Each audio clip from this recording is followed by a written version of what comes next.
오늘 우리는 부활절 둘째 주를 맞이했습니다. 요셉의 믿음을 함께 좀 나누려고 합니다. 결론부터 말씀드리면 요셉은 오늘 성경에 보니까 마지막 그가 죽을 때 하나님의 약속을 꼭 붙들고 내 해골을 애굽 땅에 묻지 마라. 하나님의 약속하셨던 그 땅으로 내 해골을 들고 가라. 그곳에 나를 묻어라. 이렇게 이야기를 했습니다. 그리고 하나님께 모든 것을 맡기고 그의 모든 삶을 조용히 접었던 인물입니다. 요셉의 삶, 어려서부터 완전히 완성됐던 삶은 아니었지만 그러나 그의 인생을 쭉 살펴보면 한시도 하나님과 등지지 않고 살았던 한 위대한 신앙의 사람이었던 것을 보게 됩니다. 창세기 37장을 보면 요셉은 아주 매우 평범한 양치기 소년이었습니다. 거짓말 잘하는 양치기 소년이 아니고 정말 양을 치는 소년이었습니다. 양치기로 자랐던 그 삶은 우리가 양치기 소년 그러면 그림 같은 이런 환경을 떠오를 수 있을지 모르겠습니다만은 요셉은 그렇지 않았습니다. 엄마가 넷이 있었는데 배다른 형제가 요셉까지 해서 모두 12이고 그 속에 자라왔던 그의 삶은 복잡했습니다. 가정도 복잡했고 또 그가 겪었던 일들도 복잡했습니다. 어수선했습니다. 시골에 이런 복잡한 가정에서 자랐던 그 아이에게는 매우 특별한 것이 있었는데 그것은 꿈이었습니다. 여러분, 꿈꾸는 일은 누구나 할 수 있잖아요. 그러나 꿈이 이루어지는 일은 아무에게나 주어지는 선물이 아닙니다. 그런데 요셉은 꿈을 꾸었고 그리고 그 꿈을 이루어냈습니다. 놀라운 하나님의 축복을 받았던 인물이 바로 요셉입니다. 그래서 부모님들이 자녀를 낳을 때 자식들의 이름을 지을 때 즐겁게 짓는 이름 가운데 하나가 요셉이라는 이름을 참 많이 짓잖아요. 그 이유는 요셉의 삶이 그렇게 복된 모습으로 결론을 짓기 때문에 그런 것입니다.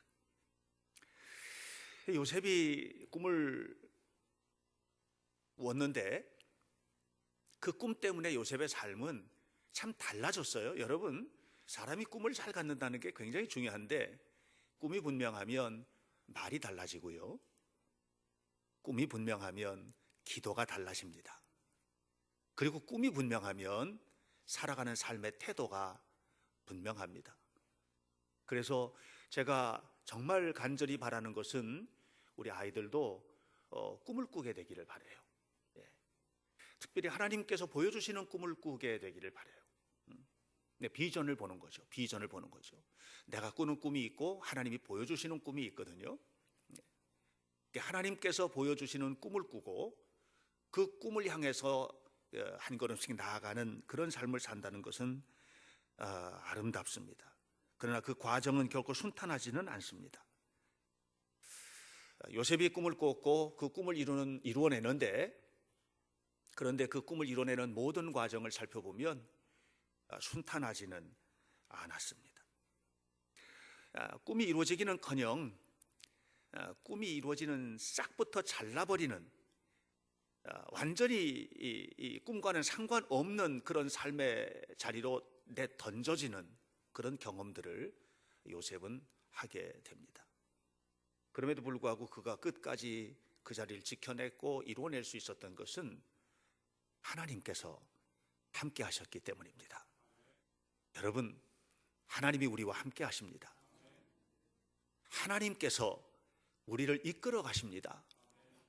우리의 있는 삶의 자리가 문제가 아니고 우리를 이끌어 가시는 하나님을 바라보는 믿음의 눈이 중요합니다. 단테 신곡을 보면 지옥편에 이런 글귀가 나오는데 매우 흥미로운 대목이죠. 지옥문에 새겨져 있는 글귀입니다. 거기에는 이렇게 지옥으로 들어가는 입구에 글이 새겨져 있습니다. 이곳에 들어오는 그대여 모든 희망을 버릴지어다. 지옥은 어딘가? 지옥은 무서운 뱀들이 우글거리고 영원히 꺼지 않는 불길이 타오르는 장소가 아니라 희망이 사라진 자리가 지옥입니다. 그래서 어느 순간 우리는 이 세상에서도 갑자기 희망을 빼앗긴 자리에서 지옥을 경험합니다. 지옥 같은 삶을 살아가는 사람들이 있습니다. 희망이 사라졌다는 얘기는 뭐냐? 모든 희망의 근원이신 하나님을 잃어버린 자리, 그 자리는 희망이 사라진 자리입니다. 저는 우리 현대교회 성도들 모두가 다 어떤 환경과 어떤 조건 속에서도 희망을 잃지 않는 믿음의 사람들이 되시기를 주님의 이름으로 축복합니다. 요셉이 참기 어려운 순간들이 있었고 너무 힘들고 고통스러운 자리들이 있었지만 요셉의 위대함은 뭐냐 하면 그를 끌고 가시는 하나님을 바라보고 있었다는 게 위대함입니다. 그러면 요셉이 오늘 성경 본문에 말씀하는 것처럼 그의 마지막 순간까지 하나님의 약속을 꼭 붙들고 있었던 그 과정에서 그가 경험했던 것들은 무엇이고 그 경험들이 어떻게 그를 신앙의 사람으로 세웠는지 살펴보려고 합니다. 요셉의 삶을 보면 굉장히 중요한 두 가지 가닥이 흘러갑니다. 그것은 뭐냐면 하나는 요셉은 끊임없이 버려진 사람이었다는 것이에요. 여러분, 요셉이 창세기 37장을 보면 꿈을 향한 여정이 시작이 되는데 그 여정에서 요셉이 37장에서 보면 이 형제들에게 따돌림을 당하는 장면들이 나옵니다. 형제들에 의해서 버려지는 장면이에요. 가정 안에서 사랑을 받고 함께 해야 되는 곳인데 그런데 그 가정이 품어주고 사랑하는 공간이 아니고 버려지는 자리였던 거예요. 그 핵심에는 아버지의 편애가 있었습니다. 아버지 야곱이 요셉을 너무 사랑한 거예요. 그래서 요셉에게는 채색 옷을 입혔다, 이렇게 성경은 이야기를 합니다. 이 채색 옷이 아름다운 옷이라는 말이거든요. 그런데 영어 성경을 보면 영어 성경에는 이렇게 말합니다. coat with long sleeves. 이 소매가 긴 옷을 입었다는 거예요. 그러니까 소매가 긴 옷은 아무나 입는 옷이 아니거든요. 이거 일꾼이 입는 옷이 아닙니다. 그러니까 아버지 야곱은 요셉을 일꾼으로 쓰지도 않은 거예요. 좋은 옷을 입히고 마음껏 사랑해 준 거예요. 그런데 그 사랑이 다른 형제들과의 관계 속에서는 질투와 따돌림과 버려짐으로 나타난 겁니다. 요셉은 집에 있을 때도 이미 형제들에게 버려졌습니다. 어디서요? 마음에서 버려진 존재. 그런데 그 요셉이 두 번에 걸쳐서 꿈을 꾸게 됩니다. 그리고 그 꿈 자랑을 하는 거예요. 첫 번째 꿈은 여러분 잘 아시다시피 추수를 하는데 요셉의 곡식단이 일어서고 다른 형제들의 곡식단이 자기 곡식단에게 절을 하는 꿈을 꿨다고 하는 것을 얘기를 했어요, 형들에게. 형들이 기분 나쁘죠. 그리고 나서 연이어서 꿈을 꿨는데 자기 반짝반짝 빛나는 별이 이렇게 높이 떠 있는데 해와 달과 11별이 와서 자기 별에게 절하는 꿈을 꿨다는 얘기를 했습니다. 큰 꿈을 꾼 겁니다. 정말 좋은 꿈을 꾼 거거든요. 아버지는 그 꿈 이야기를 듣고 마음에 두었다고 했습니다. 그런데 형들은 이 꿈 이야기를 듣고 미움이 극도에 달하게 됩니다. 화려한 옷, 꿈자랑, 이렇게 시작됐던 요셉의 여정은 꿈이 이루어지고 화려한 옷이 유지되는 자리에 선 것이 아니고 오히려 버려지고 추방당하고 단절되고 비극의 주인공이 되어버리고 맙니다. 요셉이 결국은 형들에게 구체적으로 버림을 받고 애굽의 노예로 팔려가게 되는 거예요. 버려지는 거죠. 버려지는 겁니다. 친위대장 보디발의 집에 팔려왔습니다. 요셉이 팔려왔는데 팔려온 곳에서 성실하게 일했거든요. 정말 열심히 일했단 말이에요. 그래서 그곳에서 가장 높은 자리에까지 종들 중에서 최고의 자리에 올랐습니다. 가정 총무가 된 겁니다. 그러던 어느 날 보디발의 아내가 요셉을 유혹을 하게 되고 요셉이 그 유혹을 뿌리치게 됩니다. 하나님 앞에서 어떻게 이런 악을 행하리까? 나는 하나님 앞에서 죄를 지을 수는 없습니다 하고 그 유혹을 뿌리쳤을 때 그에게 다가온 것은 칭찬과 박수가 아니고 버려짐이었습니다. 사실 유혹했던 보디발의 아내가 버려져야 되는 거거든요. 근데 그렇게 하지 않았습니다. 그리고 요셉이 감옥에 갇히게 됩니다. 2년 동안 감옥에서 세월을 보내게 됩니다. 꿈을 이루기는커녕 버려지는 것입니다. 끊임없이 버려지는 것입니다. 여러분, 우리가 삶을 살다 보면 이 버려지는 아픔과 상처를 경험할 때가 있어요. 내가 무슨 잘못을 했다고 이렇게 버리나? 나를 왜 이렇게 버리는가? 지난 금요일 날 종원이 엄마하고 통화를 했습니다. 그때는 서울대병원에 가기 전입니다. 이천에 있는 어느 병원에서 진단을 받았는데 안 좋은 진단이 나온 겁니다. 그래서 한 군데를 더 갔는데 거기선 더 안 좋은 얘기를 한 겁니다. MRI까지 찍고 다 찍었습니다. 그 순간에 이 엄마의 마음이 무너지는 거죠. 이 아이가 끝난 겁니다. 이제 아주 나쁜 암이라고 하니까. 그때 이 어머니의 마음은 하늘이 노랬을 것입니다. 그리고 세상에서 어떻게 이런 일이 벌어지느냐고 버려지는 느낌을 받았을 거라고 생각을 해요. 여러분, 우리가 인생을 살다 보면 이렇게 버려지는 말 한마디에 버려지고 어떤 사람의 태도 따라서 버려지고 그리고 질병과 고통과 이혼의 아픔과 이런 것에 의해서 우리가 버려짐을 경험하는 순간들이 오는 겁니다.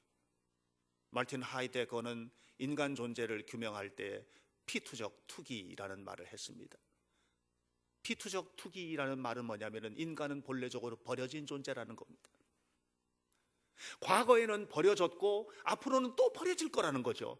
어떤 순간에 우리들의 삶에는 이 버려짐이라고 하는 현장이 세워지게 되는 것입니다. 예수님께서 십자가 위에서 말씀하셨습니다. 엘리 엘리 라마 사박다니, 하나님 왜 나를 버리십니까? 예수님도 그곳에서 버려짐을 경험한 겁니다. 하나님 왜 나를 버리십니까? 왜 나를 이렇게 그냥 버려두십니까? 어제 우리 곁을 떠난 최규권사 일주기 추모 예배를 드렸습니다. 추모 예배를 준비하면서 1년 전에 있었던 일들을 회상을 했습니다. 생각을 하고 묵상을 하고 하는데 참 힘들었습니다. 병원에 가서 함께 예배를 하고 하는데 그냥 치유를 원하지만 좀 더 깊어지고 연약해지는 그 모습을 보면서 버려지고 있다는 느낌이 든 적도 있었습니다. 사랑하는 여러분, 어느 순간 우리는 그런 자리에 서게 됩니다. 그러나 꿈은, 요셉에게 이루어졌던 꿈은 그냥 편안한 자리에서 이루어진 것이 아니고 이 버려짐의 과정을 통해서 이루어졌다는 사실을 우리는 잊어서는 안 됩니다. 마태복음 4장 1절에 보면 예수께서 공생애를 시작을 하십니다. 성령에 이끌려 가십니다. 성령에 이끌려 가시는데 성령에 이끌려 가시는 예수님이 그 다음에 이런 얘기가 나옵니다. 성령에 이끌려 광야로 갔다. 우리는 성령에 이끌리면 축복의 자리로 가야 되는 것이죠. 이게 우리가 생각하고 있는 자리인 겁니다.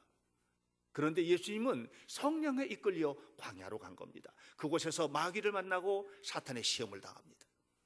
예수님은 성령과 은혜를 물 붓듯 기름 붓듯 부어주셨다고 사도행전은 하나님께서 예수님께 부어주셨던 것이 성령의 기름 부음이 충만하게 부어졌다고 했습니다. 그리고 하나님의 뜻을 따라서 살았던 그가 짊어졌던 것은 십자가입니다. 그리고 그곳에서 하나님 왜 나를 버리십니까? 이렇게 얘기했습니다.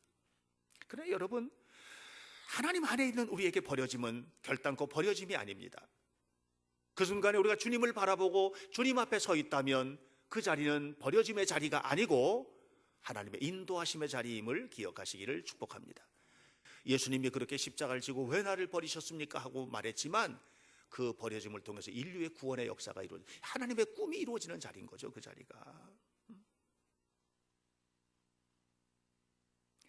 여러분, 어느 순간인가 우리가 버려지는 환경 속에 세워진다 할지라도 그 버려지는 자리에서 다시 눈을 뜨고 주님을 바라보시고 요셉처럼 사셔야 됩니다. 요셉은 어떻게 살았느냐 하면 그 버려지는 자리에서마저도 믿음을 포기하지 않았어요. 이게 요셉입니다. 어떤 경우에도 요셉은 믿음의 길만을 걸었습니다. 버려지고 또 버려지는데 그러면 상처받고 쓰러지고 해야 되는 게 맞잖아요. 그죠? 근데 요셉이 거기서 상처를 끌어안는 것이 아니고 주님을 더욱 바라보는 거예요. 주님 앞에 더욱 가까이 가는 거예요. 주님 앞에서 더 순결해지는 거예요. 이렇게 살았어요. 끊임없이 벌어지는 요셉의 삶에 대해서 성경은 이렇게 말합니다. 하나님께서 요셉을 형통케 하셨더라 그랬습니다. 하나님께서 형통하게 하셨다. 우리는 이 형통의 문제를 이렇게 해석합니다. 요셉을 팔았는데, 노예로 팔려왔는데 하나님이 형통케 해주셔서 보디발의 집에서 가정총무가 됐다. 형통해져서 그렇게 된 거다. 그러다가 감옥에 들어갔는데 하나님께서 형통하게 하셔서 감옥의 모든 사물을 관장하는 위치에 올랐다. 이렇게 생각합니다. 성경의 본질을 오해하는 거예요. 그게 아니에요. 보디발의 사랑을 받는 것이 형통이 아니에요. 간수장의 사랑을 받아서 그곳에서 높은 자리에 오르는 게 그게 형통이 아니에요. 요셉의 형통은 무엇인가 하면 끊임없이 주님을 바라보고 있는 것이죠. 고난 속에서도 끊임없이 주님을 바라보고 있는 것이죠. 여러분, 우리가 흔히 이런 생각들을 하게 되거든요. 간혹 자동차 사고가 났어요. 자동차가 완전히 깨져버린 거예요. 근데 우리는 조금만 다치고 문제가 없게 됐어요. 그러면 하나님께서 사랑하셔서 은혜를 베풀어 주셨다, 이렇게 얘기를 합니다. 두 다리가 부러졌는데 머리는 괜찮아요. 상처만 조금 나고. 그러면 두 다리는 부러졌어도 머리는 안 다쳤으니 감사하다, 이렇게 말을 합니다. 우리가 여기에서 속는 거예요. 속는 거예요. 그런 것이 형통이 아니라는 것이죠. 여러분, 보디발의 집에 가서 가정 총무가 됐어도 노예입니다. 하나님의 형통은 노예로 형통하는 게 아니에요. 감옥에 들어가서 감옥을 전체를 관할하는 사람이 되어도 감옥에 죄수인 겁니다. 그게 요셉의 형통이 아니에요. 요셉의 형통은 뭐냐면 하나님의 사람으로 산 거예요. 하나님의 사람으로 산 겁니다. 내려가도 버려져도 하나님의 사람으로 산 겁니다. 하나님 앞에서 산 겁니다. 내 마음대로, 내 생각대로, 내 뜻대로, 내가 원하는 대로 그 자리가 아니었어도 하나님의 사람으로 산 겁니다. 왜 그랬을까요? 요셉의 눈에는 하나님이 너무 분명하게 보이는 겁니다. 그래서 말했습니다. 보디발의 아내가 그를 유혹할 때도 이렇게 말했습니다. 하나님 앞에서 어떻게 이런 악을 행하리요? 이렇게 말합니다. 요셉의 눈에는 하나님이 보이는 겁니다. 하나님의 보이는 사람은 다르게 삽니다. 하나님이 보이는 사람은 다르게 말합니다. 하나님이 보이는 사람은 다르게 기도합니다. 하나님이 보이는 사람은 형통합니다. 우리는 모두 그렇게 살아야만 합니다. 요셉은 끊임없이 버려지고 추락하는 과정에서도 믿음으로 산 겁니다. 창세기 13장을 보면 아브라함과 롯의 얘기 나옵니다. 아브라함과 롯이 같이 살았습니다. 근데 큰 부자가 되었습니다. 같이 살 수가 없습니다. 그래서 따로 떨어져 살기로 약속을 한 겁니다. 그때 아브라함이 말합니다. 네가 먼저 택해라. 네가 동쪽으로 가면 나는 서쪽으로 가겠고, 네가 오른쪽으로 가면 나는 왼쪽으로 갈게. 네가 먼저 택해라. 그때 롯이 둘러보고 뭘 봤느냐 하면 소돔과 고모라 땅을 봤습니다. 성경은 이렇게 말합니다. 하나님의 동산과 같이 아름다웠다고 했습니다. 롯의 눈에는 하나님의 동산과 같이 아름다운 땅이 보였습니다. 그런데 아브라함의 눈에는 하나님이 보인 겁니다. 하나님을 본 겁니다. 그러니까 모든 것을 포기해도 절대로 포기할 수 없는 분이 눈앞에 보이는 겁니다. 그래서 소돔과 고모라, 하나님의 동산과 같은 그 땅을 포기할 수 있었던 것은, 그것을 자기 조카에게 내줄 수, 양도할 수 있었던 것은 하나님이 보였기 때문에 그래요. 그것이 형통입니다. 아브라함은 형통했습니다. 요셉도 형통했습니다. 하나님의 품에 있었습니다. 하나님께서 요셉의 인생을 이끌어 가신 것입니다. 그래서 결국은 그가 노예로 형통한 것이 아니고 감옥에서 죄수로 형통한 것이야, 그 자리에서 형통한 것이 아니라 하나님이 세우신 자리에서 하나님이 세우신 일을 하나님이 세우신 방법대로 감당하는 총리가 된 겁니다. 그는 애굽 이방 나라의 총리가 되었지만 그는 하나님의 일을 했습니다. 온 백성을 살리는 일을 한 것입니다. 하나님께서 그렇게 하셨습니다. 그렇게 평생을 살았던 요셉이 오늘 성경 본문에서 마지막 신앙 고백을 하고 있습니다. 그 마지막 신앙 고백은 다른 게 아닙니다. 내 해골을 이 땅에 묻지 말라는 거예요. 내가 죽으면 이 땅에 내 해골을 묻지 마라. 내가 죽으면 내 죽음을 이곳에 묻지 말고 가나안 땅에 가져가라. 나중에 때가 되면 이 백성들이 모두 가나안 땅으로 갈 텐데 그때 내 해골을 메고 가라. 이렇게 자손들에게 명을 한 겁니다. 여러분, 이게 중요한 게 사람이 마지막 죽음의 순간에, 여러분 마지막 죽음의 순간에는요 자기 인생에 살아왔던 모든 삶을 한마디로 던져놓고 가는 거예요. 그때는 다른 얘기를 할 수가 없습니다. 자기가 살아왔던 삶을 남기는 거예요. 그것이 유언이에요. 평생 원한을 품고 살았던 사람은 아들아 내 원수를 갚아다오 이렇게 말하고 죽는 거예요. 그러나 요셉은 그렇게 말하지 않았어요. 요셉의 머릿속에는 하나님의 약속이 담겨 있었기 때문에 그렇습니다. 그 약속은 무엇입니까? 아브라함에게 주셨던 약속이고 이삭이 물려받았던 약속이고 야곱에게 주어졌던 약속이고 요셉이 마음속에 담고 살았던 약속입니다. 하늘의 별을 보아라. 저 땅의 모래를 보아라. 내가 너에게 주는 이 땅으로 가서 살아야 된다. 이 땅은 너에게 주는 거야. 너와 네 후손에게 주는 땅이다. 그것이 가나안 땅이라는 거죠. 그래서 내 해골이 여기 남아있어서는 안 된다는 거예요. 애굽 땅이 화려하고 애굽 땅이 정말 아름답고 그 당시 세계 최고의 문명 국가고 그래도 이 땅에 남아있어서는 안 된다는 거예요. 내가 있어야 될 자리는 하나님께서 말씀하셨던 그 땅이라는 겁니다. 여러분, 우리가 서야 할 땅이 바로 그 땅입니다. 하나님께서 말씀하시는 그 땅, 하나님이 말씀하시는 그 자리, 하나님께서 인도하시는 자리, 그 자리에만 서게 되길 바랍니다. 무너져도 내려가도 버려져도 우리 마음속에서 절대로 잊어서는 안 될 자리가 말씀의 자리, 하나님의 기뻐하시는 그 자리임을 기억하시기를 축복합니다. 제가 처음 목회를 시작했던 곳이 경기도 마석입니다. 그 가까운 곳에 음성 나환자촌이 있었습니다. 거기에 닭도 키우고 돼지도 키우고 이렇게 했습니다. 나환자들하고 함께 밥도 먹은 적도 있고 그냥 뭐 징그럽죠 보면. 거기에서 목회하시는 그 안에 조그만 교회당이 하나 있었는데 성공회 예배당입니다. 성공회는 우리 감리교회 뿌리가 되는 교회입니다. 성공회 예배당이 있었습니다. 아주 작고 아담한 예배당이 있었습니다. 그곳에 서호승 신부라고 하는 분이, 성공회는 목사님이라고 안 그러고 신부라고 하거든요. 서호승 신부가 사역을 했었는데 만난 적이 있습니다. 그분이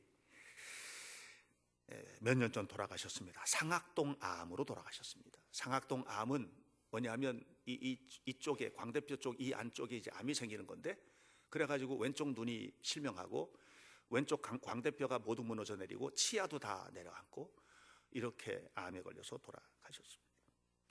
상악동 암 3기라는 판정을 받았을 때 그분이 이렇게 말했습니다. 모든 빛이 사라졌다. 죽음을 앞둔 그 순간 나는 왜 나에게 이런 일이, 왜 내가, 이런 말만 했대요. 이런 말만. 왜 이렇게 됐을까? 이런 생각만 했대요. 그는 경건한 신부였고 목사였고 목회자였고 하나님을 믿는 사람이었지만 자기에게 딱 문제가 닥쳐지고 그냥 버려진 것 같은 느낌이 들었을 때 모든 빛이 사라지고 왜 내가 이렇게 됐을까? 이 생각만 했다는 거예요. 그러다가 목사로서가 아니고 성직자로서가 아니고 하나님을 믿는 사람으로서 하나님을 다시 생각하게 됐다고 그랬어요. 집중하게 됐다고 했습니다. 영혼의 문제에. 그러면서 두 가지를 깨달았는데, 하나는 왜 내가 평생 살면서 내 것도 아닌 걸 내 것처럼 가지고 살았을까? 내 목숨도 내 게 아닌데 왜 내 거라고 생각하고 살았을까? 이걸 깨달았고, 그걸 딱 깨닫는 순간에 그에게는 진짜 감사가 생겼다는 거예요. 그냥 감사합니다 해서 이런, 그냥 우리가 흔히 예수 믿으면서 감사하단 말 많이 하잖아요. 이런 게 아니고 진짜 마음으로부터 감사가 생겼다는 거예요. 하나님 감사합니다, 이런 말을 끊임없이 고백했다고. 이런 글들이 그가 투병 중에서 쓴 뼈아픈 니고데모의 참회라는 책 속에 다 기록되어 있어요. 임종을 맞이하는 요셉의 마음속에 하나님만 계시는 거예요. 그가 살아왔던 모든 삶 무너질 때도 끝까지 놓지 않았던 믿음, 죽음의 순간에도 그 믿음 놓지 않고 있는 거예요. 그리고 그 마음속에는 오직 주님의 약속이 담겨 있고, 요셉의 마음속에는 하나님의 뜻만 자리 잡고 있었어요. 소승신부도 말했어요. 나는 없습니다. 가을 하늘처럼 파랗게 텅 비어 있을 뿐이죠. 나는 없다는 거예요. 하나님만 가득 채워지는. 그런데 우리 안에는 너무 많은 게 담겨 있어요. 근심이 담기고, 걱정이 담기고, 분노가 담기고, 절망이 담기고, 우리 마음속에 슬픔이 담기고, 우리 마음속에 너무 많은 것들이 담겼어요. 미래에 대한 걱정이 담기고, 그래서 우리 마음이 너무 무거워서 비틀거리고 사는 거예요. 어떻게 될까? 어떻게 살까? 어떻게 볼까? 뭘 할까? 이런 것으로 우리 마음이 가득 차 있다 보니까 일어나 걷는 것조차도 힘들게 이렇게 비틀거리는 우리들이 되어버리고 만 것입니다.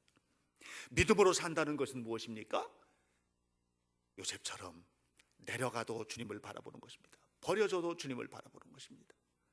그리고 내 인생의 마지막 날도 우리 머릿속에 마지막 남은 기억, 그 기억 속에서 고백해야 될 만이 주님 사랑합니다 하면서 세상을 떠나는 거죠.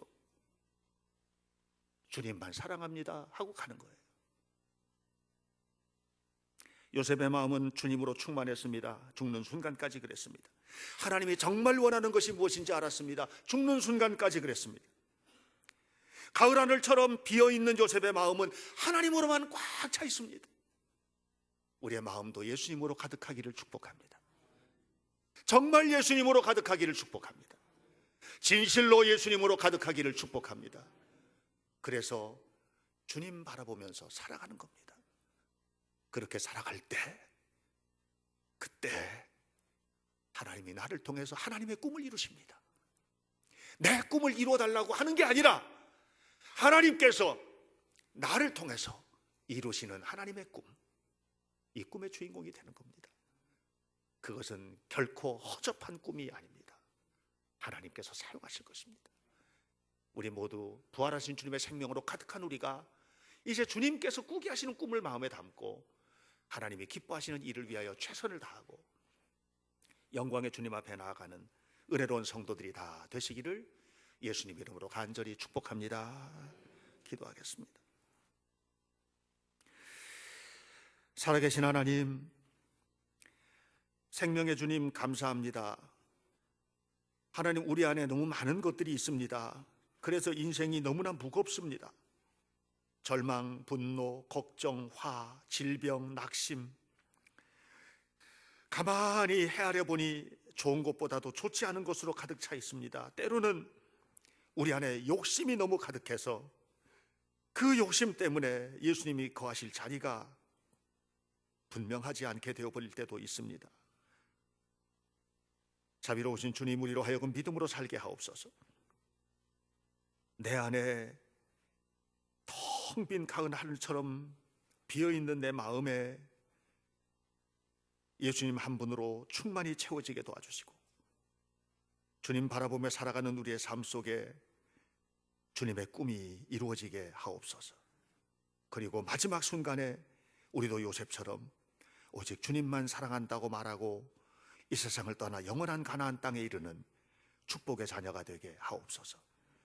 예수님 이름으로 기도하옵나이다. 아멘.